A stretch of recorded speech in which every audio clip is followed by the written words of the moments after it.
Não adianta eu alcançar o sucesso ministerial, sendo que eu não alcancei o sucesso familiar. Não adianta eu alcançar o sucesso fora de casa, alcançar os maiores picos, as maiores montanhas. Não adianta eu alcançar as coisas fora, a fama, posição profissional, sendo que a minha base está vivenciando problemas. A família é a nossa base. Família é aquilo que sustenta, ou melhor, é a base do nosso sucesso. John Maxwell disse assim: o homem que chega no topo sozinho é porque ele fez alguma coisa de errado no caminho. Hoje nós estamos vivendo uma desvalorização naquilo que de fato nós deveríamos dar valor. Hoje corre-se muito atrás do que é urgente e se esquece o que é importante. Tem muita coisa que é urgente, mas a tua família é importante. E nem tudo que é urgente é importante. E hoje nós vemos as pessoas trocarem o que é importante por aquilo que é urgente. É urgente ganhar dinheiro, mas existe uma coisa que é importante. É urgente crescer, mas existe uma coisa que é importante. É urgente pregar o evangelho, mas existe uma coisa que é importante. Não adianta eu ter o sucesso ministerial, sendo que eu carrego dentro de mim o fracasso familiar. Não adianta, irmão, eu ser uma pessoa que diante de vocês sou aplaudido. Talvez as pessoas olhem e dizem assim: ali vai um homem de Deus, mas de fato quem me conhece é a minha esposa e os meus filhos. Ser homem de Deus fora de casa é fácil. Ser homem de Deus em cima do altar é fácil. Ser homem de Deus através de uma telinha é fácil. O difícil é você ser homem de Deus dentro da sua casa. É uma das coisas mais difíceis. Dentro de casa eu tenho que carregar, ou eu tenho que praticar 3 segredos. Eu vou falar para você 3 segredos que vai levar a tua família ao sucesso, que é ser uma pessoa paciente, ter autocontrole. Sabe o que é isso? Controlar suas emoções, os seus sentimentos. E na sua grande maioria, quando nós estamos sendo vistos, ou quando nós estamos na posição que nós desejávamos estar, nós tentamos no máximo nos controlar, porque nós sabemos que se descontrolarmos naquele momento, as pessoas irão nos criticar, ou as pessoas irão de fato ver quem nós somos. Talvez Naamã, quando ele estava fora de casa, ele não mostrava a lepra para os seus soldados. Naamã era um general, mas dentro de casa, quando ele entrava, até a empregada sabia, ou até a empregada sentia um mau cheiro. Ela dizia: se o meu senhor soubesse que em Israel tem uma pessoa, tem um profeta, ele iria lá e seria curado. Então não adianta eu ter o sucesso fora, sendo que dentro da minha casa eu não consigo ter o autocontrole. Fora eu até tento me controlar um pouco mais, mas dentro de casa eu perco o controle com meu filho, eu perco o controle com a minha esposa, eu perco o controle com as pessoas que estão em minha volta, eu perco o controle com as pessoas que são mais importantes. Lá fora eu consigo me manter, mas dentro eu perco o controle. Então, ser paciente, irmão, não é ser uma pessoa devagar, porque nós temos mania de falar assim: nossa, fulano, ele tem uma paciência. Não, tem uns que é lerdo. Paciência significa ter autocontrole, controlar as minhas emoções, controlar as minhas iras, controlar as minhas mágoas, controlar os meus sentimentos. Isso é uma das coisas mais difíceis que nós vemos hoje. Nós temos visto pessoas descontroladas dentro de casa. Eu sou um pastor que trabalho com muitos casais e na sua grande maioria o estresse, a busca constante por crescimento fora, tem levado as pessoas a perderem a paciência dentro de casa, tem feito as pessoas perder a paciência dentro de casa, a ponto deles explodirem, estourarem. Só que eles não estão entendendo que a nossa base é a nossa casa. Quando você destrói a base, tudo vai desmoronar. Quando você destrói o alicerce, tudo vai desmoronar. A minha casa tem que estar firmada em Cristo. Paulo disse, se eu não governo bem a minha casa, eu não posso governar as coisas de Deus. Só que hoje nós temos visto os valores trocados. As pessoas têm governado as coisas de Deus, mas têm vivido fracassos dentro de casa. Nunca foi tão grande o índice de divórcio dentro da igreja. E eu não estou falando só dos membros, eu estou falando da liderança. Nunca foi tão forte, nunca foi tão fácil trocar de mulher, trocar de homem. Nunca foi tão visto o pai abandonando o filho, não tendo contato com o filho, porque os valores foram trocados. Estamos deixando o que é importante para aquilo que é urgente. Tem muita coisa, irmão, que você desvaloriza dentro da sua casa, sendo que são coisas importantes. Eu costumo falar que nós temos mania de sempre carregar a palavra não para dentro da nossa casa. Para fora a gente nunca fala não. Se um amigo fala, vamos ali, qual é a tua resposta? Vamos. Sua esposa fala, vamos no mercado. Homem do céu. A resposta é qual? Não. Não, mas o amigo era urgente. O amigo era urgente, irmão, mas a tua família é importante. É a base. E nós temos deixado destruir. Nós temos perdido a paciência fácil. Hoje eu quero te convidar a ter paciência. Autocontrole dentro da sua casa. Em nome de Jesus. Fala a verdade. Quantas vezes você perdeu a paciência dentro de casa? Paciência quando seus filhos vêm e às vezes eles querem escutar. Eles querem contar o dia. Eles querem conversar com você e você não consegue conversar. Eu muitas vezes perdi a paciência dentro de casa. Na sua grande maioria, nossa cabeça está tão ocupada com as coisas. Achamos que a busca pelo sustento dentro de casa é suficiente. Só que escute o que eu vou falar. O seu filho nunca vai ser o que você fala para ele ser. O seu filho sempre será o que ele vê em você. Seu filho não faz o que você fala para ele fazer, mas ele faz o que normalmente você pratica.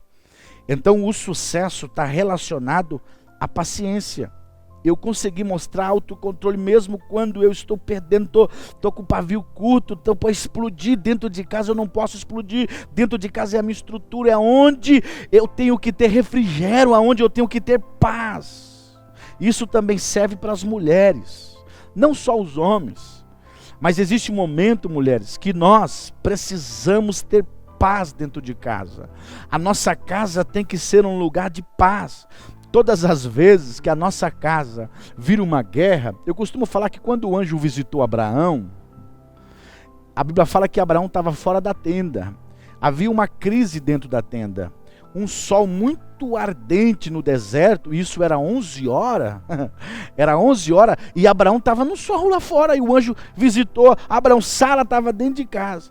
A pergunta que eu faço é por que Abraão estava fora de casa, no sol? É porque dentro de casa estava mais quente do que fora. Dentro de casa o fogo estava pior. Qual era o fogo? A crise estava instalada na casa de Abraão, porque Abraão deitou com Agar e teve Ismael. Um problema ficou dentro de casa. Você entende que a nossa casa, mulher e homem, tem que ser um lugar de paz. Um lugar onde nós vamos entrar e ter tranquilidade. Não leve problemas da tua empresa, do teu ministério, dos teus negócios, do teu dia a dia para dentro de casa. Dentro de casa é a nossa base. Nossa casa é o lugar de paz, aonde nós devemos encontrar tranquilidade. Tem mulher que não sabe resolver um probleminha dentro de casa. Tem mulher que não resolve uma falta de mistura. Lembra da mulher sunamita, quando o filho morre e ela coloca no andar de cima? O esposo pergunta, vai tudo bem? Era época de colheita. Época do quê? Época de colheita. Então, era um tempo onde eles iriam colher. E toda colheita é festa. Colher é uma das coisas mais prazerosas da vida. Colher é um dos maiores benefícios. Plantar ninguém gosta muito não, mas colher todo mundo gosta. Mas o menino morre. Há uma dor de cabeça no meio da colheita, vai para a mãe pega o menino, coloca no andar de cima e o pai pergunta, vai tudo bem? E a resposta dela é, vai tudo bem. Sabe o que ela estava dizendo? Continue colhendo. Porque esse problema aqui dentro de casa, eu resolva. Ela não descarregou tudo em cima do esposo, não. Disse, olha, ele foi trabalhar com você, dor de cabeça, morreu. Não. E se você não consegue resolver um probleminha, você nunca vai resolver um problema grande. Ei, mulheres, você tem que começar a identificar que o diabo quer destruir a tua casa. O diabo quer destruir a base. A mulher sunamita está dizendo, continua colhendo. Sabe por quê? Porque colheita é época de festa. E se a mulher descarrega um problema que estava dentro de casa, nós homens não temos estruturas para resolver alguns problemas. Eu falo de mim. Tem problema que Deus fez para a mulher. Por isso que Deus olhou para Adão, lá no jardim, e disse assim, não é bom que Adão viva só. Não é bom não que o homem viva só. Ele viu que tem algumas coisas que a mulher faz, e o homem não consegue fazer. Nossa, você já foi ministrado diversas vezes, sabendo que mulheres, elas têm um pouquinho mais avançada do que o homem, faz algumas coisinhas mais do que o homem. Então mulher, sabe, edifica. Se a mulher sunamita falasse, olha, o menino morreu, em vez de acontecer uma festa, ia acontecer um luto. Ela disse assim, não, esse problema eu resolvo. Não existe diferença entre o homem e a mulher. Os dois estão na mesma posição. A mulher não é empregada. Quando a Bíblia fala de sujeitai-vos aos vossos esposos, não está falando que a mulher é o pano onde o homem vai pisar, não. Quando Deus fala, vamos fazer a mulher uma companheira, uma auxiliadora, está dizendo assim, eu quero colocar a mulher do lado do homem. Cada um consegue resolver os seus problemas. Existe problema que quem tem que resolver é a mulher, e existe problema que quem vai resolver é o homem. Então a mulher sunamita está dizendo, continue resolvendo o teu problema, vai colher, e eu continuo resolvendo o meu problema aqui em casa. E quando chega a noite, eu imagino que eles sentam na mesa e a conversa é, como é que foi o seu dia? Rapaz, eu enfrentei alguns problemas lá. Mas e aí? Eu resolvi. E aqui? Eu enfrentei alguns problemas. Qual foi os problemas que você enfrentou aqui? Rapaz, o menino morreu. O quê? Não, mas eu resolvi. Jesus trouxe ele de volta. Você está entendendo que isso traz harmonia? Agora imagine se o homem chega estressado com os problemas da empresa ou os problemas de fora. Isso vice-versa, porque tem muita mulher hoje que trabalha fora. Então quando você chegar na sua casa, os problemas ficam lá fora. Você resolveu. Outro segredo é a bondade. Sabe o que significa bondade? Dar atenção, apreciação e incentivo. Bondade significa dar atenção, apreciação e incentivo. Hoje em dia, você fala assim, nossa, aquele pai é bom demais, ele dá tudo para o filho. Isso, na sua grande maioria, destrói a criação. Dar as coisas para os nossos filhos não nos torna bons pais.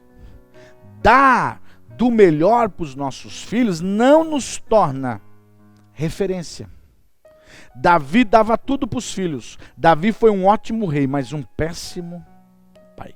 E se eu for para a Bíblia, eu vou achar vários homens de Deus que a casa estava destruída, as bases estavam destruídas, que a espada estava dentro de casa, talvez por erros até mesmo nosso. Quantas vezes nós temos dado atenção para os nossos filhos? Nós estamos vivendo o século 21, onde a depressão, a necessidade que as crianças e os adolescentes estão tendo de ter atenção por causa das redes sociais, por causa dessa modernidade da era digital, dessa era intelectual, dessa era da internet, dessa era falsa. Nós nunca vivenciamos um tempo de uma busca de satisfação própria, de falta de abraço. Por quê? Porque hoje você vem para o culto com o celular, o seu filho começa a fazer bagunça, a primeira coisa que você faz é dar o celular para ele, como se o celular fosse educar o seu filho. Escute o que eu vou falando, nós estamos terceirizando a educação dos nossos filhos. Isso é muito sério, eu vou repetir. Nós estamos terceirizando a educação dos nossos filhos. Por quê, pastor? Pela era digital. coloca lá, dá a galinha, sei lá o que, pintadinha, coloca aqui os miliguidos, e a criança fica atento naquilo. Quem está educando o seu filho é aquilo. Na minha época, papai só olhava para mim assim, ó. Pronto, nós tínhamos que parar. Na minha época, papai só olhava assim, ó. Nós já corríamos. Mas hoje você fala uma vez, 2 vezes, 3 vezes. Mudou. Na minha época, o meu presente, pai, eu preciso de um tênis, preciso de uma camisa. Na época, esse era nosso presente, quando vinha com um brinquedo. Agora, os presentes dos nossos filhos são celulares. O presente dos nossos filhos são tablets, e não é qualquer um não, é o meu Samsung. Mas meu filho pede o da maçãzinha aqui. As pessoas querem sempre o melhor. Claro, e nós temos vontade, ou temos prazer de dar para os nossos filhos. Quantos pais aqui falam assim, eu quero dar para o meu filho o que eu nunca tive? Só que preste atenção, ser bondoso não está relacionado naquilo que eu dou para o meu filho.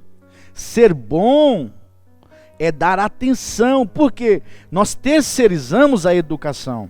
A minha filha Maluzinha, ela faz bagunça, toma o celular, e ela fica lá 1 hora, 2 horas. Enquanto ela está lá no celular, quem está educando ela é o que ela está assistindo. Quem está preparando ela é o que ela está assistindo. Agora presta atenção, o celular tem tempo o suficiente para dar atenção. Eu não dou atenção para os meus filhos, mas o mundo dá. Eu não dou atenção para os meus filhos, mas os amigos da escola dá. A geração de hoje é uma geração depressiva, na nossa época não tinha isso. Por quê? Porque na nossa época talvez nós tínhamos atenção o bastante. Hoje, quando a gente se reúne dentro de casa, sabe para que é? Para assistir um filme. Para quê? Para assistir um filme na sala, pipoca. Ninguém conversa com ninguém. Estamos sendo ministrados por um filme. Estamos sendo influenciados pela nova geração, a geração Netflix. Agora presta atenção, sabe qual é na minha época? Na minha época, mamãe sentava com uma bacia de laranja assim, ó, e descascava 1 laranja, 2 laranjas, 3 laranjas. Ou colocava nas pernas aqui, perto do joelho, piolho, irmão. Não tem coisa melhor do mundo do que se relacionar com o filho. Piolho. Hoje em dia, compra-se shampoo para tirar o piolho. Não, na nossa era pente fino, aqueles cabelos duros, passava assim, chega a sair mais cabelo no pente do que o piolho. Sabe o que é isso? Tínhamos tempo para dar atenção, bondade, sentava, conversava. A mãe era amiga da filha, o pai era amigo do filho, tinha comunhão, conversava, tinha temor dentro de casa, tinha respeito, porque o filho não pode ter medo do pai. Você nunca vai conquistar o seu filho botando medo nele, tem que ser respeito. Isso você só vai conseguir quando você aprender a entender a necessidade do seu filho, entender que ele precisa de um abraço, entender que ele chora, entender que para ele os problemas nos relacionamentos é como se fosse o fim do mundo. Uma jovem, uma adolescente, quando está vivendo um problema de namoro, é como se fosse acabar o mundo, e eu tenho que entender isso. Se eu não fizer isso, o mundo está fazendo. Se eu não dou atenção, ei pastores, igreja de Cristo, se nós não dermos atenção para os nossos filhos, o mundo está dando. Essa é a geração que está se levantando para continuar o evangelho, e o nosso papel é sentar com o nosso filho no colo, voltar a pegar as bacias de laranja, desligar as televisões, voltar a fazer as nossas refeições na mesa. O altar de casa é a nossa mesa, aonde não tem televisão. Televisão desligada, celular desligado, redes sociais desligadas.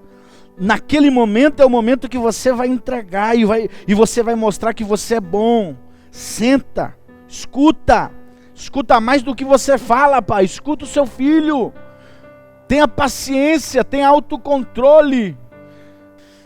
Hoje, os nossos filhos, eles têm vergonha, na sua grande maioria, de às vezes sentar. E a culpa não é deles não, a culpa é com essa geração da ostentação. Eu lembro quando eu era pequeno, meu pai parava na beira das estradas, passava nos mercados, pegava Danone, sem colher mesmo, que nós não tínhamos nem programado talvez uma viagem daqui para Mariporã, Terra Preta, regiões mais perto. Meu pai pegava o Danone, nós sentávamos na beira do caminho e mamãe pegava a tampa do Danone. E eu gosto de falar sobre isso. E a gente fazia de colher aquela tampa e comia. Não tem memória melhor do que isso. Eu lembro que meu pai nas viagens paravam naqueles gramados. Naquela época era muito normal, estendia-se um lençol no gramado. Mamãe descia com torta, com farofa, com frango e nós comíamos. Hoje você vai viajar com seus filhos, querem parar no Grau, querem parar nos melhores restaurantes, querem parar no McDonald's. Você está entendendo o que eu estou falando? Os valores foram trocados e o que vale é a presença. E outra, quando a gente entra num restaurante, sabe qual é a primeira coisa que nós procuramos? Antigamente era o garçom. Garçom, o que tem para comer? Ou o cardápio. Sabe o que nós procuramos hoje? A senha. A senha do Wi-Fi. A gente não consegue mais ficar longe da tecnologia. Isso nós estamos terceirizando os nossos filhos. Terceirizando a educação dos nossos filhos.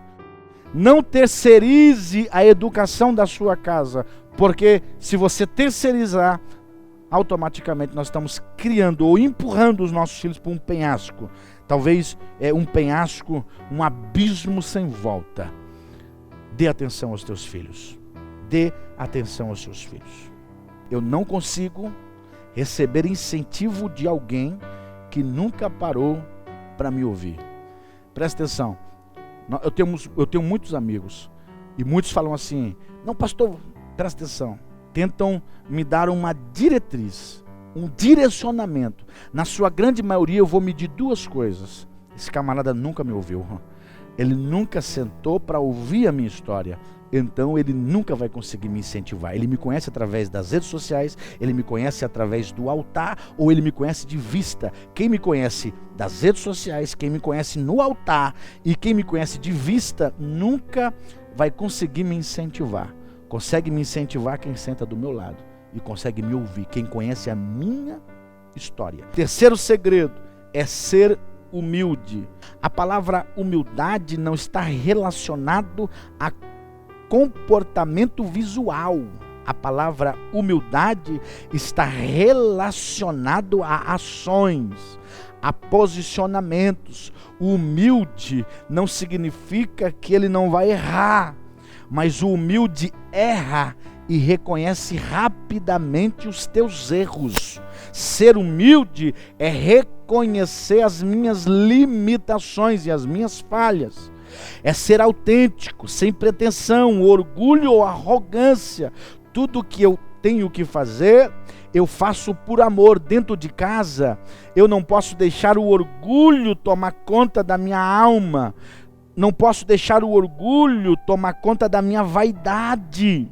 Não, porque se o orgulho tomar conta da minha vaidade, eu vou me tornar uma pessoa arrogante. Sabe o que é o arrogante? Aquele que é dono da razão. Dentro de casa não tem razão. É melhor ter paz. Dentro de casa não é o quanto você é melhor ou o quanto você manda. Dentro de casa é o quanto você diminui o seu orgulho. É o quanto você é humilde.